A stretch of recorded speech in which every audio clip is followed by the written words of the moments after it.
Учурда мектепте жүргөндө телефон чабыштырып, дос балам телефонун алып, башка бул жерде жатам. Аралык бир 30 мүнөт. Ассаламу алейкум, урматтуу кыргыз элим. Бүгүн сиздерге Кыргызстанда 11-классты бүтүп эле миграцияга бет алып, Россия шаарына келип иштеген Багдат деген жаш мекендешибизди чагылдырып бермекчимин. Багдат мырза Москва шаарында ири спорт залдардын биринде түнү менен эмгектенип, эртең менен көнүгүү жасап, андан чогулткан акчасын айылга салып, өзүн үй бүлөсүн баккан жаш жигит экен. Анда эмесе каналдан алыстабаңыздар, менен болуңуздар. Кеттик анда.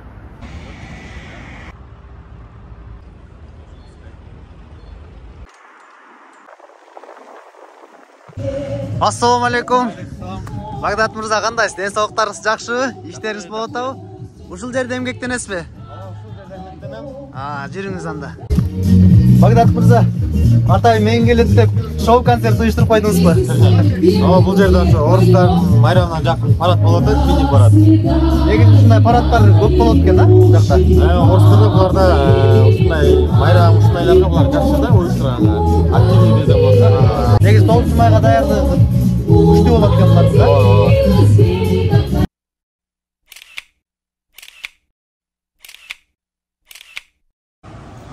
Амансызбы, Багдат мырза? Сиз менен таанышканыма аябай кубанычтамын. Баары эле суроолорго өтсөк, Багдат мырза, сиз өзүңүз жөнүндө кыскача тааныштырсаңыз, кайсы жактын колундасыз, качан келдиңиз, канча убакыттан бери эмгектенип атасыз? Мен таанышканыма менен кубанычтамын. Өзүм Талас облусунун Бакат районунун Эңил агайын болом. Жашым 20да. 2003-жылы күнүгө жарык койгон. Азыркы учурда Москва шаарында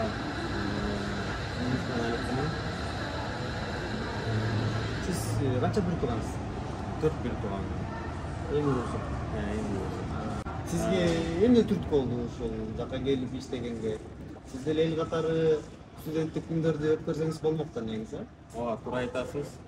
Анткени баягы ар бир адамга эле баягы жашоо бирдей келе бербейт экен. Ар бир үйдө ар кандай ситуация болуп калат экен. Үй жактан баягы үйдөгү ата-энем окутам деди, балам окуу керек деп, анан баягы үйдүн улуусу болгондон кийин баягы жүрөктө болот экен, баары бир иштеш керек, үйдөгүлөргө жардам бериш керек, камсыз кылыш керек деген ой болду. Буну жоопкерчилик болду. Ошонун себебинде Москвага келе бердик. Эми сиз бул жерде жашырбастан айтсаңыз, эмне жумуш кылып атасыз? Канча каражат таап атасыз? Ушул каражатыңыз өзүңүзгө жетип атабы? Документацияңыз кандай болуп атат? Негизи эле ушул Москвадагы өзүңүздүн бир жашооңуз менен тааныштырып өтсөңүз. Азыркы учурда мен фитнес-клубда иштеймин. Фитнес-клубда элдин баары ойлойт экен, тренер болуп же башка болуп иштейт деп. Жок, фитнес-клубда уборка кылып, влажный уборка кылып иштейт. Ночью элдер кеткенде тазалап, колун, мындайча айтканда туалеттерин эле тазалап, жыйнап коем. Бул жумушка чейин көп жумуштарда иштеп чыктым. Бул жакта мындайча айтканда жумуштарды таап, издеп, иштеп кетиш деле кыйын нерсени жаратат десем болот. Анткени бул жакта документ бар, регистрация, бул жакта баардыгы по закону десем болот да.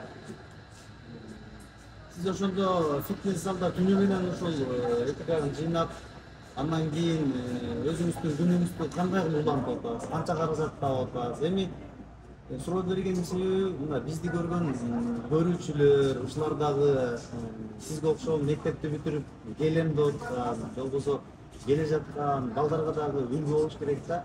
Негизи сиз жумуштан жумуш алмаштырганыңыздын себеби эмнеде? Же орусча билбей кыйналып атасызбы? Же сизди ошол жерде жумушка албай айдап берип атабы? Айлык майнаңызды бербей коюп атабы? Ушул жөнүндө бир кыскачараак айтып берсеңиз. Негизи башынан айтканда, бул жерде фитнес-клуб айлыгын 55 000 алам. Бул жерде мындайча айтканда без выходной десем болот. Ар бир жердин графиги ар кандай. Без выходной менен без выходной 55 000 айлык алам. Анан бул жакта жумуштан жумушка аптап дегенин баягы жумуштун айлык аз болуп калат, графиги, убакыт сааты, жол убактысы менен баягы адамдын жашоонун графигине баягы түз келбей калат да, баягы организмин нарушать этип калат десем болот да, мындайча айтканда.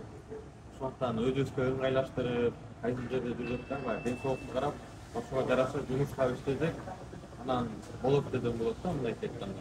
Эми мен сиздин азыр дене түзүлүшүңүздү, булчуңдарыңызды көрүп, фитнеске келгениңиздин себеби ушул спорт жаатта бир аз өзүңүз спорту сүйгөндүктөн ушуга жумушка киргендей мага сезилип атат да. Өзүм негизи мындай физический нерсе менен алектенгенди жакшы көрөм десем болот. Анткени айылда жүргөндө баягы күрөшкө барып, футбол ойноп, баягы бизде Кыргызстанда ушундай эмеспи, баягы жаштар күчтүү өсөт десем болот да. Менин да жаштык кезим ошондой өскөн. Айылда баягы бири-бирибизге атаандашып, балдар менен мынчанчы класстын балдары мындай тигиндей деп атаандашып анан өзүбүздү баягы күчтөдүк десек болот. Анан бул жакка келгенде деле баягы ошол нерсе уланат экен, уланткан нерсе. Анан бул жерден фитнес клуб дегенде эле мен жумушуна карабай эле ошол фитнес клубда бекер занимать этет дегенде ошоңуна кызыгып жумушуна киришет. Демек өнүгүүлөрдү бекер кылам деп экиден бир кызыгып келипсиз да бул жумушка. Ушул фитнесте иштеп атканыңызга канча убакыт болду? Бул жер өзү фитнес клуб жаңы эле ачылды. Филиалдары жаңы ачып баштады. Мындай фитнес клубда бизде фитнес деген. Бул жерде иштегениме бир жарым ай болду да. Буга чейин ар кандай жумуштарды иштеп келдиңиз. Негизи сиз ушул айлык маянаңыз жөнүндө айта кетпедиңизби? 50-55 миң сом алам депчи. Андан сырткары сиздин өзүңүздүн чыгымдарыңыз, анан акыркы чогулткан акчаңызды эмне кылып атасыз? Ошол жөнүндө кабар берсеңиз. Мен айлыгым 50-55 миң болгондо кварталга 6 миң берем.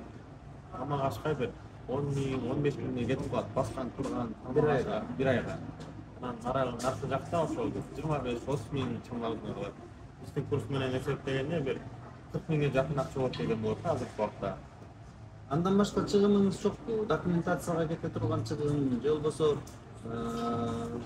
жол жүрүүгө, мисалы, ошол транспортко кете турган каражатыңыз барбы?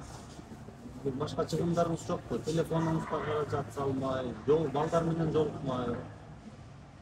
Мен бул жакта максатым иштейм деп келгенден кийин ар күнү сен өзүң чегине коюп, баягы ошолдон ашпай иштеп жатам десем болот. Анткени чыгымдар болот, телефон эзип салмай, көчөгө чыгып, баягы адам болгондон кийин бирден салгың келет, кийгиң келет. Ошол нерсе чектөөлөрдү баягы чек менен алып турганда ошол бир мен айткан суммамдагыдай акча калат да. Эгерде сизге сыр болбосо, ушул өзүңүз ушу 2 жылга чамалап иштедим дейсиз. Ушул убакытта канча каражат топтой алдыңыз жана каражатыңызды кандай кылып колдонгон атабыз? Негизи ушул жөнүндө бир маалымат берсеңиз. Мен 2 жыл ичинде 450-500 миң таптым десем болот. Бул жакта деле элдер ойлойт, Москвага келди эле акчаны көтөрүп калат, бай депчи. Жок, андай эмес, жаңылышат. Анткени ар бир жерде жумуштун кыйынчылыгы бар. Ар бир жерде кыйынчылык менен болбосо анда андай акча маянасы жеңил келет деп айта албайм да. Негизи сиздин ушул 2 жылдан бери иштегениңизден эмне үлгү ала алдыңыз? Мен үлгү алганым баягы мектепте окуп жүргөндө баягы мугалимдер, ата-энелер айтчу эле, балам окуу деп. Анан баягы биз жаштык кылып, переходный возраст болуп, окууга көп көңүл бурбай, анан башка нерсени эңсейт элек да, баягы 11-ди бүтсөк, иштеш керек, акча табыш керек, бизнес курш керек деп. Бирок бир нерсени түшүнбөйүнчө экинчи нерсени кыла албайт экенбиз да. Мен Москвага келип окууну түшүндүм да. Эмнеге дегенде, окуп алсаң бул жака кел, ошол мага окшоп эшик сүпүрүп, дворник болуп, уборщик болуп иштегендерди көрүп жатам, мен өзүм иштеп жатам да. Ошонун себебинен азыркы учурда Кыргызстанга барып окуган кечкичтен кеч эмес. Кыргызстанга барып ошол милицейский академия КУГШга окуйм деген пландарым бар, юрист болом деген пландарым бар. Буюрса ошол пландарымды ушул айда барам, ишке ашырам деп буюрса. Негизи эле ушул сиздей куракта окуудан качып калышты азыр. анан окугандан кийин дагы жумушка кире албай коркуу сезимдери болуп атат. Андан сырткары коррупция дагы бет алып, анан кыргыз бири-бирине айтып атат да, эми бүтсөң эле жумуш жок, эмне кыласың деп. Чындыгында ошондой жумушка кире албай калсаңыз, ал жакта коррупцияга аралашып калсаңыз, кандай болот? Сизге ушундай ойлор келеби негизи? Мындай ойлор келет, анткени баягы окуйм деп баргандан кийин ар бир нерсени төрүн ойлонуш керек. Өйдө жагы жет өлчөп бирге істейт го. Өйдөрөктөн караш керек. Ал жолу мисалы айтып кетсек, ал киши таза болду, мен таза болдум, коомда таза болсо коркпош керек эч нерседенчи. Анан өйдө жак барсам коррупционерлер басып коет, митип коет деп. Өзүмө ишениш керек. Өзүмө ишенсең, Кудайдан сурансаң, өзүң таза болсоң берет. жакшы ойлоттуңуз. Анда сиздин бир күндүк жашооңуз ошол фитнес залдан башталат экен да демек. Эрте менен эрте туруп эмне кыласыз? Кайсы жерде жашап атасыз? Алыс эмеспи үйүңүз? Үйүм бул жерден аралыгы бир 30-40 мүнөттөн болот. Бул жака ночто келем, саат 8-те келем, 8-тен Кечки 8-ке чейин. Саат 8-ге чейин иштейм, ошондо 12 саат иштейм. Анда Багдат мырза, сөзүңүздү улайлы. Ошо сизде мүмкүн болсо үйүңүздү бир аз чагылдырып, кандай жашоо турмуш болуп атасыз, эмне тамактанып атасыз, күндөрүңүз кандай өтүп атат? Андан сырткары фитнес залыңызда кандай эмгектенесиз? Ал жерде сизге шарттар кандай? Ошо жөнүндө бир аз маалымат берсеңиз, барып жеринде тартып көргөзсөк макул болсоңуз. Анда барып көргөзөйүн. Багдат мырза, анда үйүңүзгө баргыча бир аз маек куруп, азыр үйүңүзгө автобус менен кетебизби? Ооба, бул жерден автобустар кетет үй жака. Негизи айтсаңыз, ошол жумуш издөөдө, жумушта иштөөдө орустар менен кандай мамиле куруп атасыз? Орусчадан кыйналган жоксузбу? Негизи ушу билим жаатына кичине басым кыла турган болсок, билимди сиз кандай түшүндүңүз? Кандай кабыл алдыңыз ошо алыс жерге чыгып?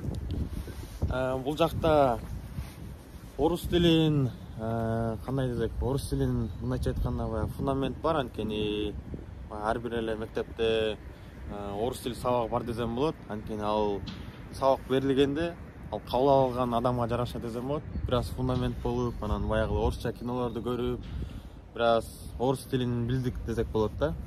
Сүйлөгөндө азыр кыйналбай эле сүйлөшөсүзбү орустар? Орусча сүйлөгөндө баягы бытовый сөздөр менен сүйлөшүп, мындайча айтканда кыйналбайм да. Алдыңыздан милиция кызматкерлери жолугуп, документ талап кылып, негизи ушул документтер начар болуп калып, качышып эле, анан кийин миграционный службасы кыйнап, депортация кылган учурлар болуп калат го. Ал жаатта сизде кандай маселе болгон жокпу? Бул жаатта менде маселе болгон жок. Эмнеге дегенде, ар бир адам өзүнүн ишин, кылып жаткан нерсесин так аткарса, баягы проблема болбойт дейм. Анткени мен өз убагында документтерди жаңылап турганга аракет кылдым. Бирок баягы маалыматтарды угуп жаттык, бирөөнү депорт кылып жатыптыр, регистрациясы жок, камап атат, штраф салып атат деп. Мындай көйгөйгө кездешпегенге аракет кылдым. Өзү аракет кылсак, ошол нерсеге жол бербейбиз да, мындайча айтканда. Өзүңүз ушул окуу жөнүндө айтып калдыңыз да, бир аз каражат чогултуп окуйм депчи. Кайсы багытта окугуңуз келип атат?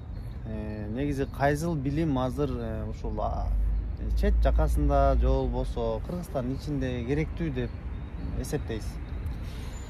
Мен окуйм деген себеби бул жактан келип көптөгөн жумуштарга иштедим десем болот. Автомойщигине дагы, котломойкага, разнорабочий, уборщик. Жер казып да калган күндөрүбүз болду. Жер казып, кум ташып, плайда ушундай күндөрүм да болуп жүрдү. Повар болуп да иштеп көрдүм. Анан карап турсаң, бир кесиптин ээси болбосо, мындайча айтканда, 1000 нерсени билгенден көрө бир кесиптин ээси болгон жакшы экен да. Ошондуктан азыркы учурда мен юрист болгум келчү, кичинекей кезимден. Азыркы ошол кыялымды орундатканга сапар алдым десем болот. Негизи орустардын парктары, эс алуу жайлары, негизи шарттар жакшы түзүлүптүр да. Анан мен да өзүм келип, шарттарына аябай кызыгып атам, абасы таза. Сизде да ушинтип шарттарына көнүп, калып калам деген ойлор келген жокпу? Негизи эле мындай шарт Кыргызстанда барбы? Сиз жашаган айылда, же болбосо Бишкек шаарында, сиз окуйм деп аткан жерлерде ушундай шарттар барбы? Салыштырып көрсөңүз кандай айырмачылыктарын билип атасыз? Бизде мындай шарттар жок.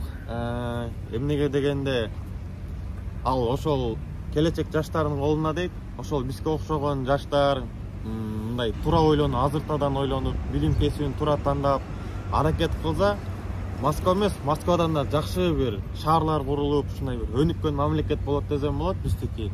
Анткени ошондуктан ар бирибиз өзүбүздөн баштасак, мындан да сонун жерлерди мекенибизге курабыз деп ойлорум бар.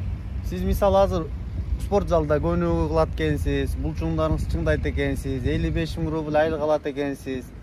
Мындай таза абада, мындай шарт жакшы эле экен да. Ушул шартка көнүп, мындай калгыңыз келген жокпу? Мен 2 жыл аралыгында бир жолу Кыргызстанга барып келдим. Баргандан кийин кайра бул жака кайткым келди да. Келгенден кийин баягы жумушта ушундай кыйынчылыктар жаралганда, кесиптин маанисин түшүнгөндө, баягы жаратылыш, бирок баягы жүрөктө нерсе башканы кааласа, бирок бул нерселер дагы баягы көңүлдөн калып калат десем болот да.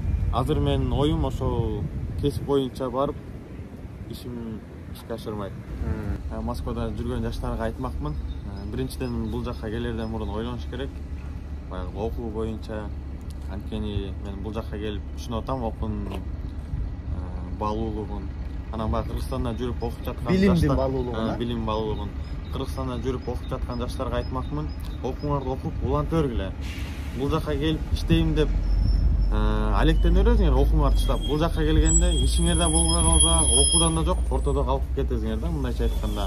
Ошондуктан окуп жаткандар окууңарды кылгыла, бул жакта жүргөнүңөр баягы автобус келип калды. Келип калды.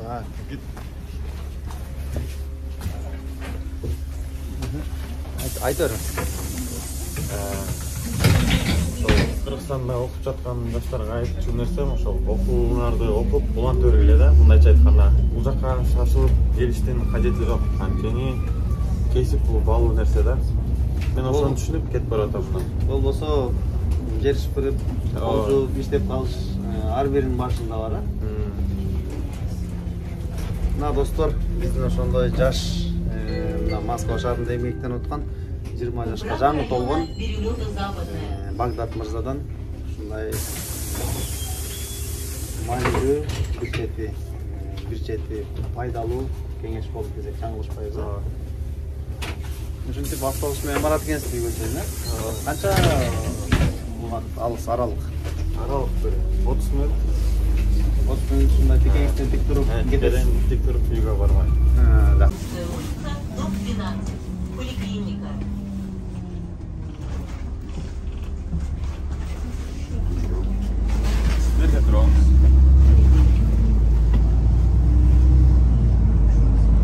Ушинтип 1,5 жыл, 2 жылдан бери ушу автобус менен каттайсыз, Ошо автобус менен каттап жумушка барып келмей. Азыр бирок акчасын төлөбөй койдуңузбу? Бул жерден байсыз мен алек болуп калдым. Негизи келгенде төлөп турам, анткени контролёрлор бар. Бул жерде ким төлөдү, эмне кылды, ошолор баары текшерип турат. Эгерде кээргес убакта төлөбөй ушундай деле кетип калса боло берет экен, негизи. Мен деле ошону 1-2 жолу кетип калдым да.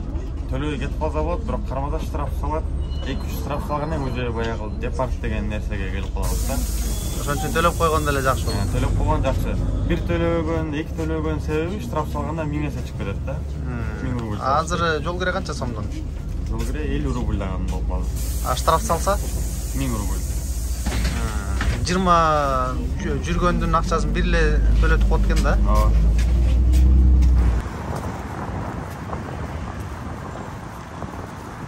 Багдат мырза, сиз ошондо бир автобустан экинчи автобуска которуп анан ушундай үйгө барасызбы? Жумуштан бир автобус менен келем, анан бул жерде метро Пражский деген бар. Ушул жерден 2 автобуска пересадка кылып үй жакка кетем да.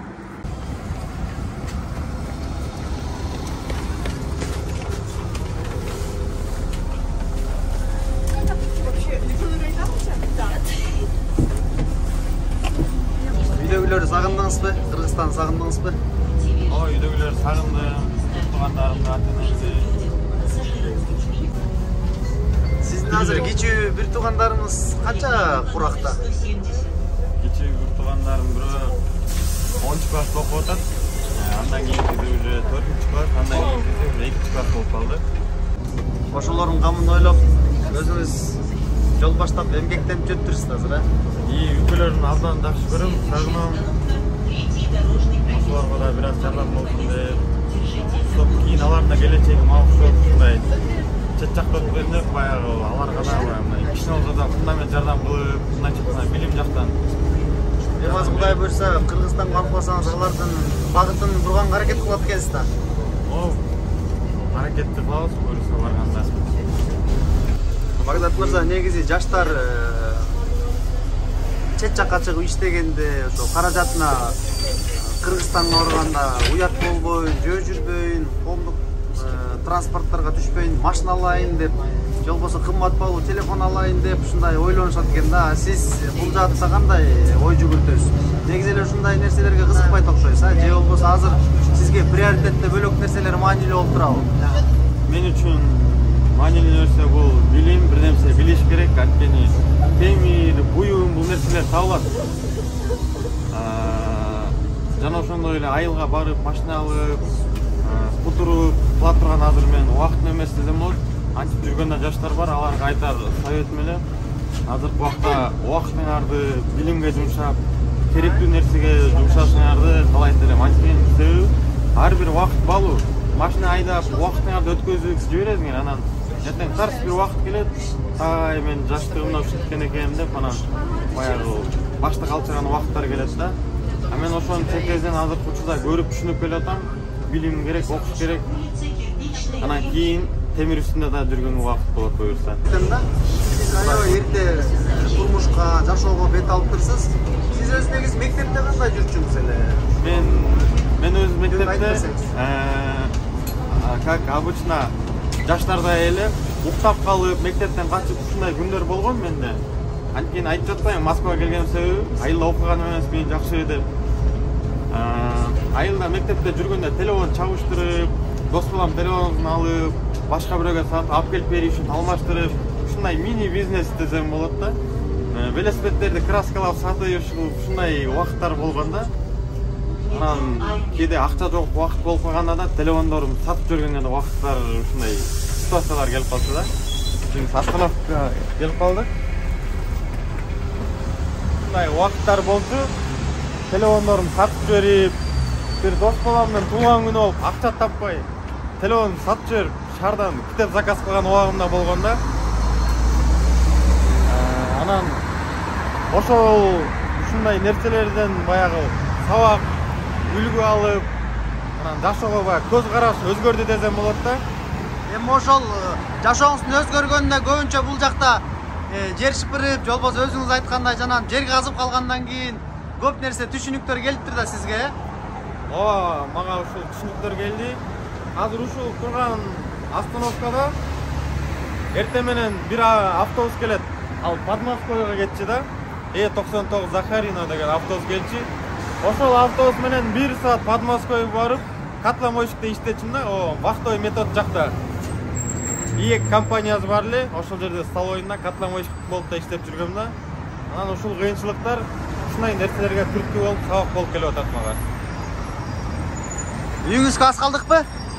Азыр бул супермаркеттен кийин өтсөк үйгө жетип калабыз буюрса. Багдат мырза, азыр бул жерде өзбек улутундагы жигиттер эмне деп коюшту? Бир жака чакырып атышабы? Бул жерде Сахарова деген Москвада бар эмеспи? Сахарова документти тапшырыш керек, бүтүрүш керек дегенчи. Ошол жака бул жерде таксисттер кетет. Ушул жерде каттайт да. Сахарова алып келет.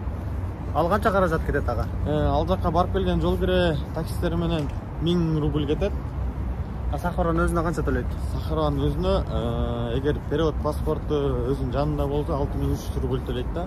Мен анткени ошол жака өзүм барып Сахарова документин тапшырып келгем, анткени мага бул жактан требуйт этишкен. Сахарованын документи керек деппи? Сахарованын документи 3 айдан 9 айга продление кылганга, депорт кылып атат, штраф салып атат деген имиштерди уккандан кийин барып жазатканга туура келген да. Жакшы жерде жашайт экенсиз, а? Бул жак Кооз десем болот. Бул жакта бизде торговый центрлар бул бетте дагы, жолдун арка бетинде дагы бар. Мындайча айтканда мүмкүнчүлүк шарт жакшы да биз жерде. Үйүңүз жакындап калдыкпы? Үй бул турган этажкалар ушул жерде жашайт. Канча адам жашайсыздар үйүңүздөрдө? Үйдө общий 7 адам жашайбыз. Двухкомнатный квартира да биздики. 2 комнаталуу да. Анан зал чоң, ортосунан бөлүнгөн. 3 адам наркы өттү, 2 адам берки өттү. Анан өзүнчө комната бар. Ал комнатада семейдүүлөр жашайт да, ошол менен 7 адам жашайбыз. Ошондо сиздер бир комнатада 5-өңүздөр экен да? Ооба, 5 жашайбыз да.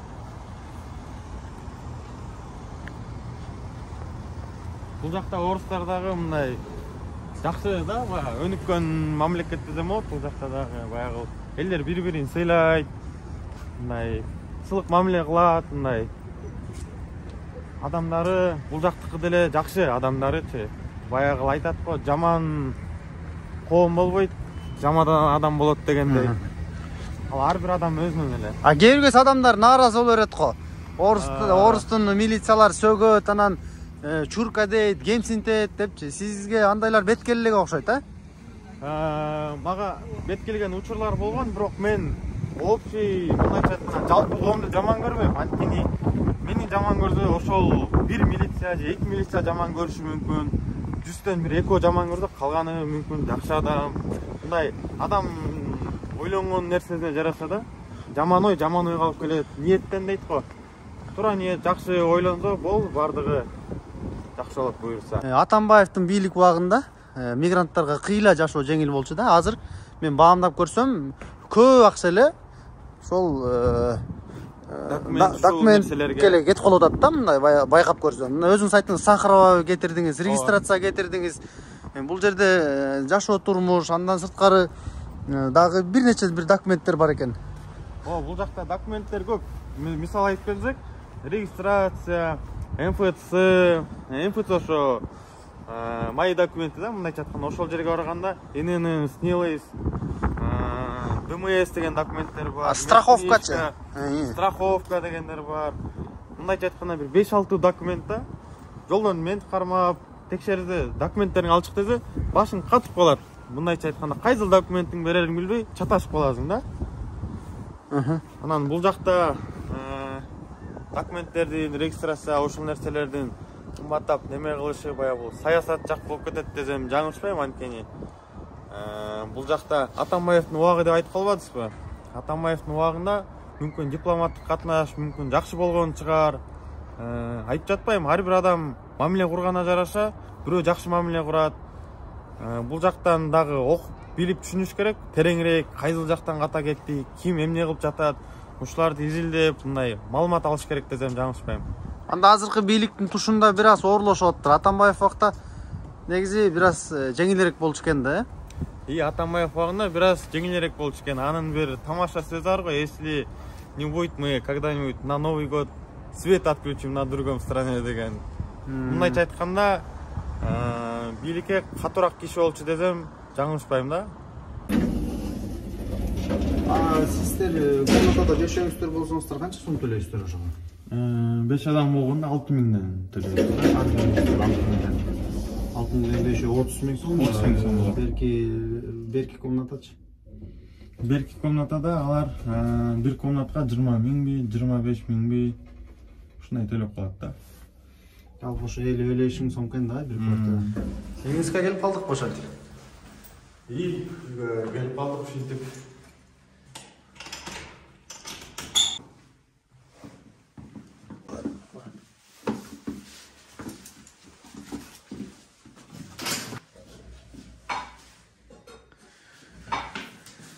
Дароо эле биринчи кезекте ушул курсак тойгузуп өзүңүздү камдайт экенсиз да? Ооба, анткени эртең менен тренировка кылып келем, жумуш бүткөндөн кийин келип, курсак ачат, келип кийинип, чечингенче баягы тамактарды ысыт болуп коем. Которуп чыккандан кийин дайын болуп калат буюрса.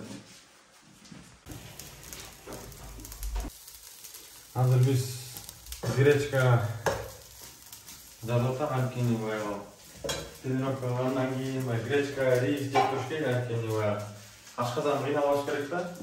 Булар жеңил тамак десем болот. Bunun гречка осталось. Шпалды. Мына достор, Багдад. Таластан келген Багдадтын жөнөкөй Москвага жашоосу. Негизи эт жактан кандай бул жакта маселе? Кыргыздар өзү этти жакшы көрөт эмеспи? Анан таластыктар дагы этке жакын дегендей, карышкы мүнөз келет дегендей. Эт дагы чайнап турасыздарбы? Ооба, туура айтасыз. Бул жактан да эт жеп турбаса болбойт. Анткени бул жактагы эттердин даамы, мындай күчтүүлүгү десем, мындай сапаты ылдый десем болот. Анткени баягы биздин Кыргызстандагы өскөнчөктөр бул жакта өзүнчө, бул жактын малдары ал нерсе менен жеп Тамактанбайт. Тамактары, эттери күчтүү болот десем болбойт да. Азыр жеген нерсем бир жарым саат, бир саатта аш болуп кетет. Бизде эт жесең ушундай башка чейин тебип кетет десем болот да. Биздики күчтүү келет. Bir gün жүрө бересиз ток. Ооба.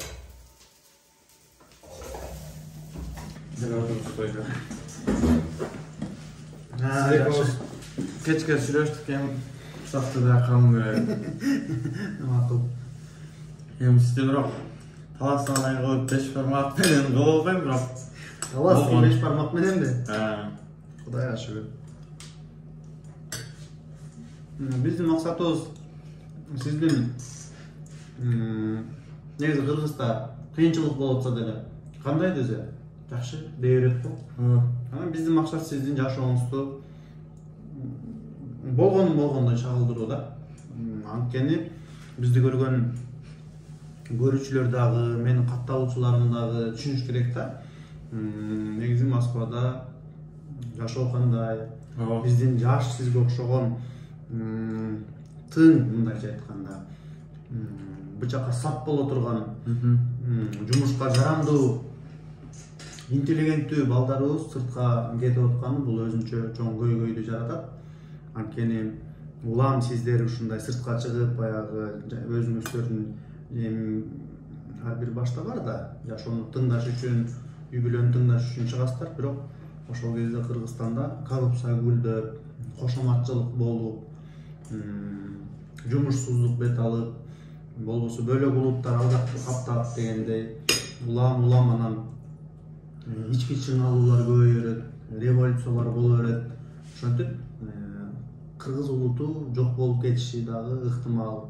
Мамлекет улам алсырайт, жерин алдырат, элин алдырат дегенде ошентип жок болуп кетиши коркунучу бар да. Ошондуктан сизге окшогон жаштар батыраак өз мекенине кайтып, өз мекенине ушул Россия шаарында болбосо деңизде дүйнө жүзүнөн эмнени үйрөнсө, ошону барып өзүнүн мекенине күчүн, билимин жумшай турган болсо, анда сөзсүз биздин өлкө өнүгөт да.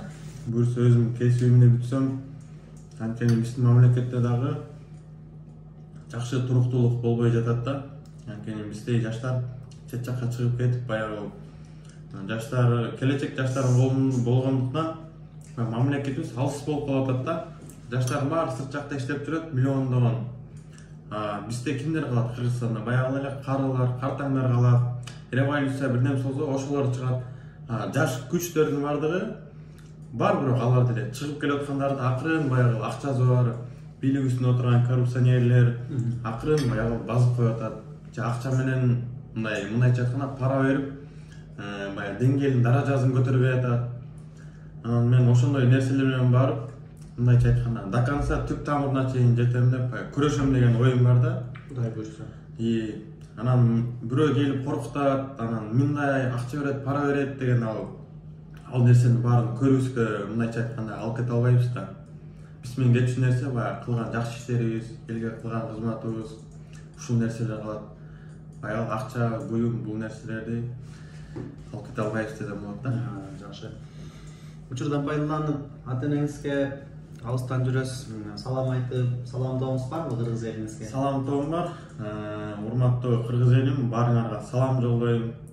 Баарыңар ден соолуктууга, ден соолукту биринчиден чындагы, ден соолук болбосо башка мен могул айтып жаткан нерселерге да жетиш кыйын да. Ошонун баардыгына ушул себепчи ден соолук. Биринчиден туура тамактанып, тренировка кылып, ден соолукту чындап бекемдесеңер, анан силерден күчтүү адамдар чыгат. Ошо кыргыз элине ушундай нерселерди сунуштамакмын. Ден соолукту чындагыла, билим алгыла. Жана ушундай эле көрүп жаткан бир туугандарыма, ата-энеме салам жолдойм. Баягы мени ушундай уулду өстүрүп, тарбиялаганына алар эң биринчиден мага ушул даражага жетип ушундай акыбалда болгонума алар себепчи десем болот. Алардын жаман жагы эмес, жакшы жагы. Баягы ата-эне деле билет, баласы эмне кылыш керек, кандай жол менен басыш керек, анткени ой ошол тарбиялаган да. Ошондуктан ушул ата-энеме да чоң ыраазычылык билдирмекмин. Жакшы. Мен жумуштан келип тамактангандан кийин бош убактымда өзүмдүн полкамда китептерим бар. Соц тармактарга кирем телефондон, баягы башка нерсе көрүп алектенбестен жаңы жаңылыктар, Кыргызстанда эмне болуп атат, баягы жагдайларды көрүп, анан баягы ошого жараша ой жүгүртүп, мындайча айтканда кыскача фраза сөздөрдү жазып, ушундай алектенем десем болот. Бул өзүңүздүн ошо күндөлүгүңүздү, күн сайын Мындайча айтканда күндөлүк десем болот да. керектүү маалыматтарды, керектүү ушундай сизге руханий байлыгыңызды көйдө турган сөздөрдү жазып турат экенсиздер бул жака. Негизи бул китептерди сатып алып, өзүңүз ушундай билимди колдон келишинче чогултат экенсиздер ошондо.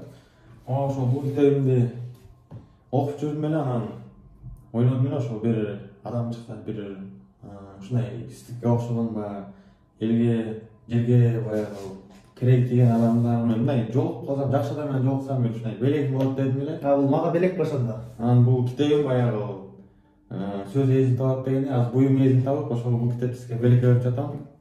Рахмат. Достор, мынакей Багдат мырзадан мага жакшы ушундай белек болду. Бирок негизи мен да ошол китепти жакшы көрөм. Колдон келишинче ошол балуу белек деп эсептейм да. Бул белегиңизди эч качан унутпайм. Могу баш жагына өзүңүздүн атыңызды, анан колуңузду көтөрүп койсоңуз, мен ошол белекти ушундай жакшы көрөм да. Бул менин жеке өзүмдүн библиотекамда болуп калат, түбөлүк сакталат деп мен кепилдик бере алам да. Рахмат. Assalamu алейкум. Ден соолуктар жакшыбы? Жакшы, Аллага шүгүр. Экөөңөр чогуу жашайсыңарбы ошондо? Бул жерде дос балам жатат. Мен бул жерде жатам. Жерде жатат экенсиз да? Жерде анткени ошо бел кичине оорумакчы, ошо жараша жерде жатабыз да. Ошондо бир комнатаны мынтип экиге бөлүп койгонсуздар, Бул жак тартсам болобу? Бул жак өзүнчө комната экен да. Макей достор, ушинтип бир комнатаны экиге бөлүп, ушул комнатада жалпы канча адам жашайсыздар? Бул жерде 2 адам жашайт. Бул жерде 3 адам жашайт. Бул жакта да бир комната бар, ал жакта семейдүүлөр жашайт, 2 адам. Сиздин библиотекаңыз бар экен да? Майда мини библиотекабыз. Жакшы.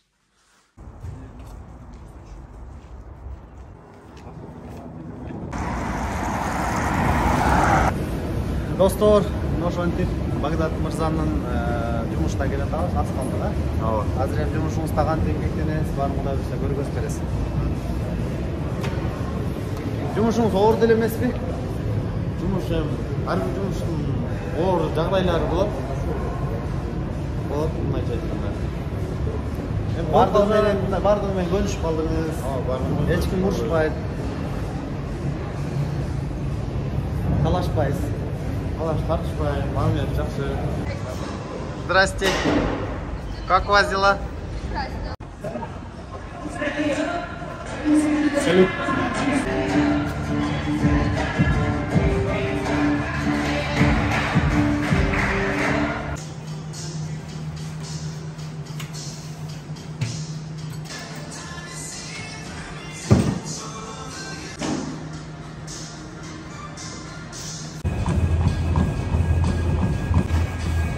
Багдат мырза, машыгууну ушинтип жеңил жүгүрүүдөн баштайт экенсиз да?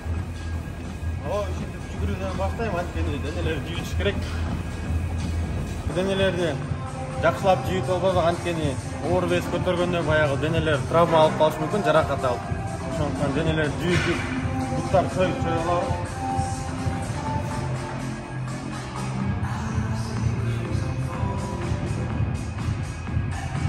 Денелерди жумшаш керек, анткени бардык мүчөлөр денедеги кыймылдаганда бул бардыгына бел жардам берет. Бел жакшы жүйүү өзү жакшы болбой калат да.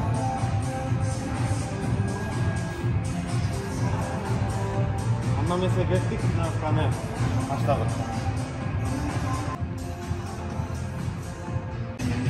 Азыр 60 килограмм салдык, баягы төш булчуңдарын разимка кылып көндүрөбүз.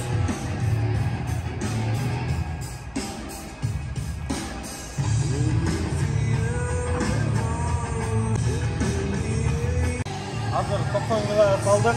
Бул байке мага страховка кылып турат. Анткени Орвесте 1,5 страховка кылып турбаса, баягы түшүп кетиш ыктымалы бар.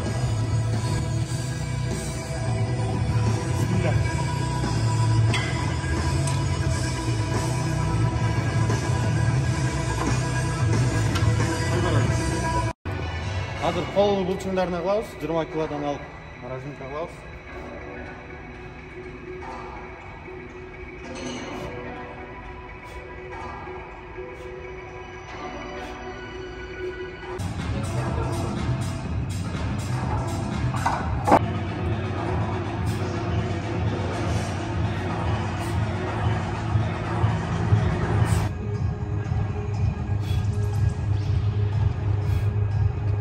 Зал абдан жакшы десем болот, анткени бул жерде мындай залда жаңыдан ачылып баштады. Мен жумушка орношордон мурун келип, залдын ичин бир көрүп, кандай технология, тренажерлор кандай, адамдын ден соолугуна терс таасирин тийгизбейби, ошолордун баарын келип карасам, адамдардын баарына жаккан экен. Бул жер ачылыш болгондо ушундай адам көп болгон. Анан баягы бул залдын ичи абдан сонун десем болот. Залдын жаккан себебинен жумушума да кирдим, баягы эртең менен турганда жумушка баратып баягы жаккан жумушуң болсо, сен акчаны да унутпадың анда. Жаккан жумушуңа барсаң, акчаны унутпадың, болду. Жумушуңду сүйсөң, баягы бактылыктын жарчысы деп коет го. Ошентсем жаңылышпайм, анткени мен өзүмдүн жумушумду азыркы убакта таптым десем болот да. Багдат мырза, сиз ушул бул жака канча күн машыгасыз? Анын арасында канча күн иштеп калып атасыз? Мен бул жакта күнүгө машыгам, анткени жумушта күнүгө иштейм. Мошто азыр жумушум башталат, мисалы 11:40 болду.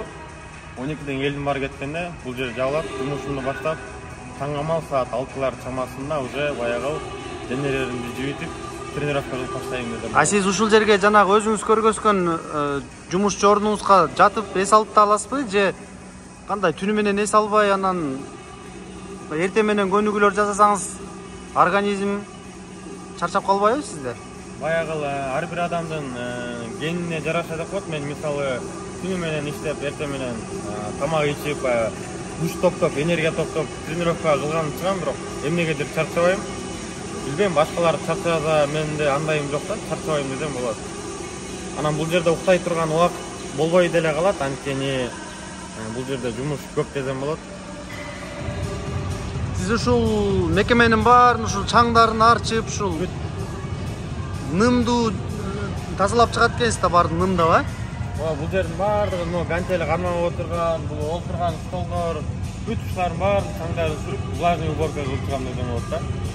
Бул менин акыркы көнүгүүлөрүм, төштүн булчуңдарын болчу. Анда мен сизди байкайлы анда, кандай көтөрөт экенсиз.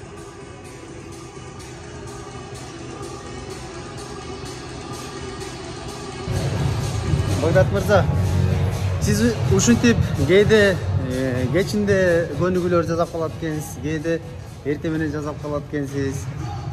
Сиздин негизи ушул көнүгүү жасаганда булчуңдарыңыз да жакшы чыгып калыптыр, результат жакшы берип атырсыз. Негизи ушул жумуш сизге мындай энергия берет десем жаңылышпайт экен да. Жумуш кылып жүргөн жерде өзүң каалаган нерселер турса, баягы өзүңдү башкача сезсең десем жаңылышпайм, анткени бул жерде тренажер бүт көз алдында турат да.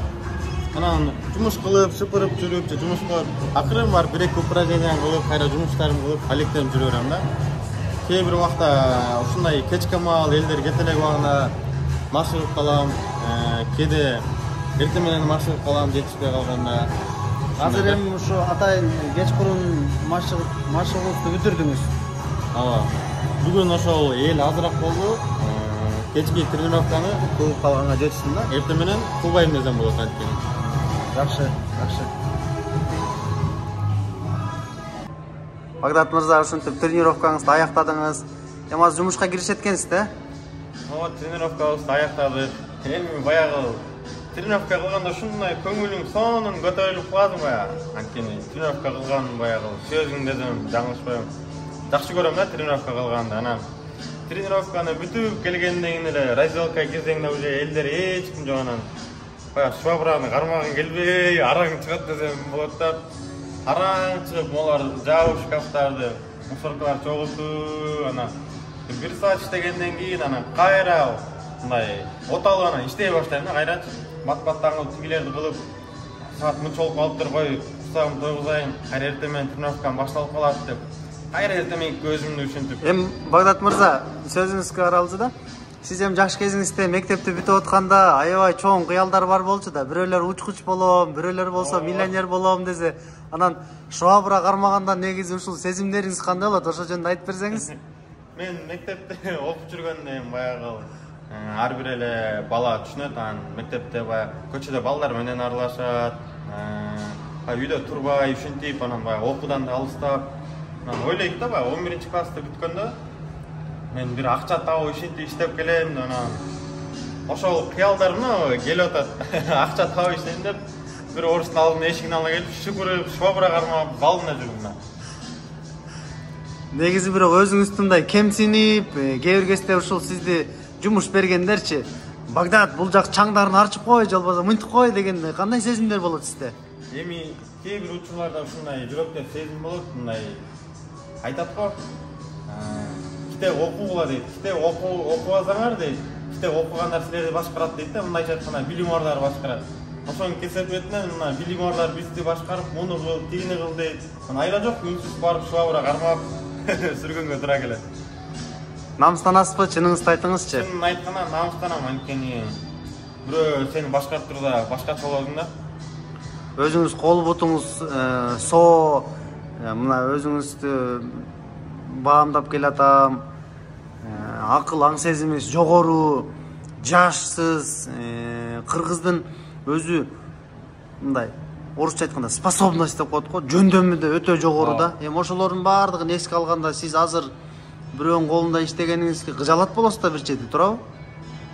Бир четинен кыжалат болом, анан бир четинен туруп дагы ойлойм, бул менин ак эмгегим, анткени мен иштеп жатам, адал эмгегим менен деп. Анан ал жагын ойлонуп келгенден баягы бул жагынан баягы намыска келем да, эркектин намысы өлтүрөт дейт го баягы. Рахмат, Багдат иним, анда сиздин ушу менен бир күндүк жашооңузду, үйүңүздөгү жашооңузду кантип көнүгүү жасап, канча акча таптыңыз, анан жакын арада Кудай буйрса ой тилектериңизди айттыңыз, жумушуңузду да көрсөтүп атасыз, бардыгына сизге чоң ыраазычылык билдирем. Алдыга койгон максаттарыңызга жетиңиз, кыялдарыңызды орундатыңыз, алдыга койгон максаттарга кылчайуусуз жетиңиз. Мына Кыргызстанга барып билим алам деп атасыз, ошо билимиңизге жетиңиз. Кыргызстанга кереги тийген эң үлгүлүү инсандардан болуңуз. Кудай буйрса сиздей жаштар көп болсо, Кыргызстан эч качан жоголбойт. Ишиңизге ийгилик анда. Ошол сизге да рахмат. Болот байке, сиз ушинтип Москвадагы жаш мигранттарга келип, ошол кандай жашап атат, эмне менен алектенип атат, ошолорун чагылдырып, баягы соц тармактарга бөлүп, өзүңүздүн баягы YouTube каналыңызда ушулар менен бөлүшүп, баягы элдер көрүш керек да бул нерсени, баягы элдин балдары эмне менен алектенип атканы. Анткени баягы бул видео роликтерден кийинки ата-энелер ойлонот да, кийин менин балдарым окубай калса, Москвага чыкканда эмне болот, көрсө ушинтип эле баягы орустун алдына барып калат турбайбы деп ойлонот да. Ошол нерселерди тартып баягы элдерге көргөзүп жаткан ушундай сиздей юрист, адвокат, ушундай блогер сиздей байкелер көзүм баягы сырткы булактарды ички булактарга жеткизип турса болду, анда Кыргызстаныбыз өнүгөт. Рахмат. Сизге де ишиңизге ийгилик эми. Ушу менен Кудай буйрса Кыргызстандан аманчылык болсо көрүшөбүз. Өзүңүз макулдугуңузду берип, ушун жашооңузду болгондой чагылдырып бергениңизге чоң рахмат. Ишиңизге ийгилик. Окей. Аман эсен жетип. Жакшы кал, Багдат. Көрүшөбүз анда. Балдарыңыздын бетинен өбүп салам айтпайсыз.